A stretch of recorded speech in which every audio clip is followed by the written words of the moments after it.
This is an essay written by Joshua Hoffman, the founder of Future of Jewish.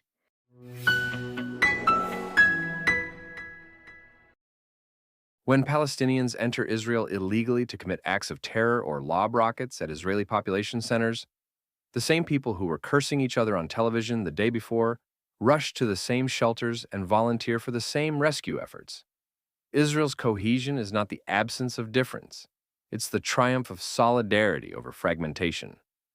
In moments of crisis, it doesn't dissolve, it fuses. You can see this everywhere in daily life. Walk through the shuk in Jerusalem, and you'll see the ultra-Orthodox baker and the tattooed techie arguing passionately about soccer, both buying challah for Shabbat. You'll hear Arab vendors chatting with Jewish customers in Hebrew and Arabic, haggling like old friends. You'll see soldiers on leave joking with retirees, and teenagers debating politics at cafes. There's tension, noise, contradiction, but there's also continuity. The society holds because it shares something sacred, the belief that the story of the Jewish people is worth carrying forward. This is what the West has forgotten. The purpose of society is not to maximize difference, but to cultivate belonging. Belonging is not the enemy of freedom, it's the precondition for it.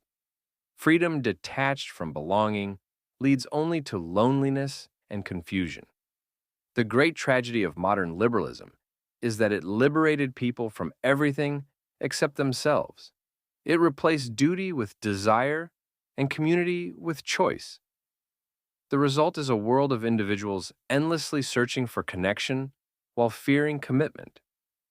In Israel, by contrast, identity is not experienced as a constraint. It's a connection. There, belonging is a source of meaning.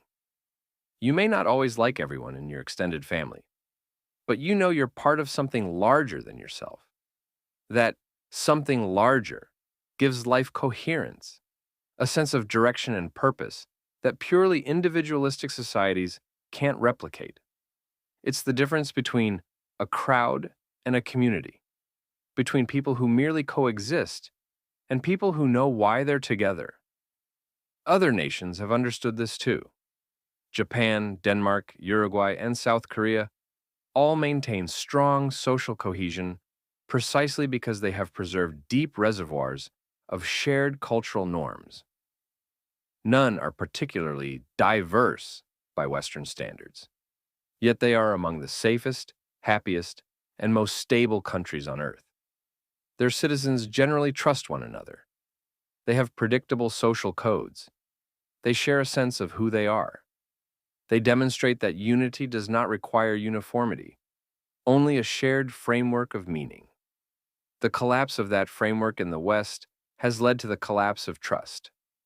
Public faith in institutions, media, and even neighbors has plummeted.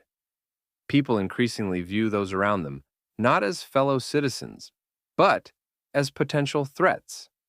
Without shared moral assumptions, every interaction becomes fraught. Common ground isn't just a cultural nicety, it's a practical necessity. It's what allows contracts to be honored, communities to function, and democracies to endure. You cannot have freedom without order, and you cannot have order without shared norms. The irony is that the Western pursuit of diversity was originally meant to create peace. Yet, without common ground, diversity becomes a source of conflict. When nothing is sacred, everything becomes contested. When everyone is encouraged to speak their truth, the actual truth evaporates.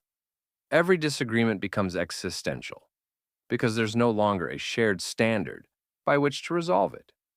The public square turns into a battlefield of identities, each demanding validation, none offering cohesion. Israel shows another way. Its common ground is not bland uniformity. It's a living argument inside a shared home.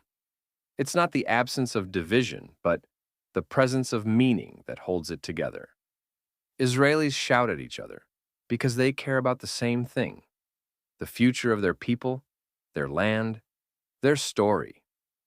They understand that even their fiercest disagreements take place within a covenant, a bond that precedes politics.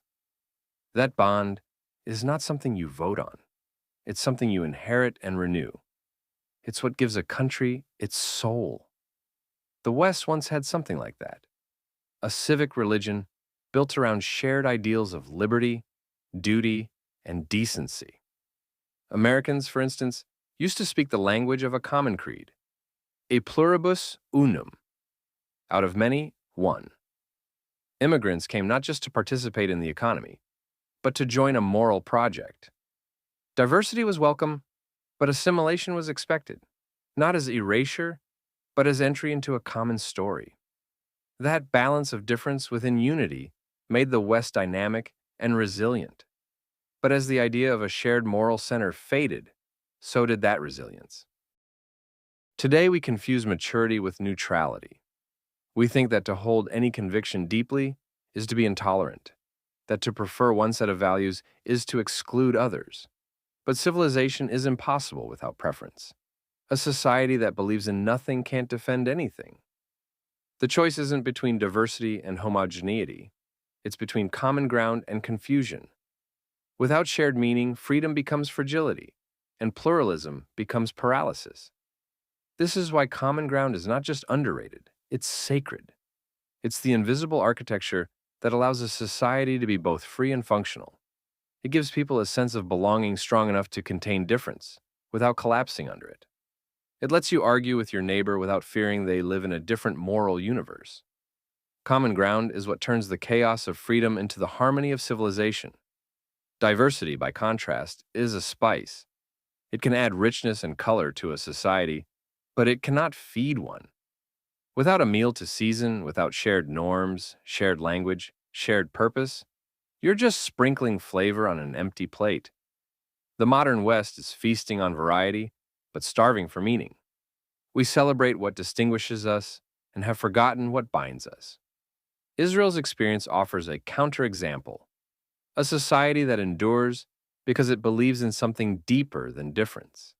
Its strength lies not in how diverse it is, but in how united it remains in spirit.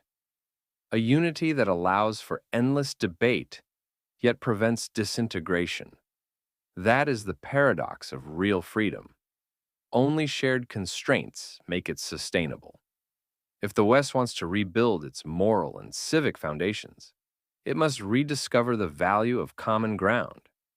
That doesn't mean suppressing diversity, but subordinating it to something greater, a shared moral compass, a sense of belonging that transcends identity politics. A healthy society is not a kaleidoscope of disconnected selves, but a symphony.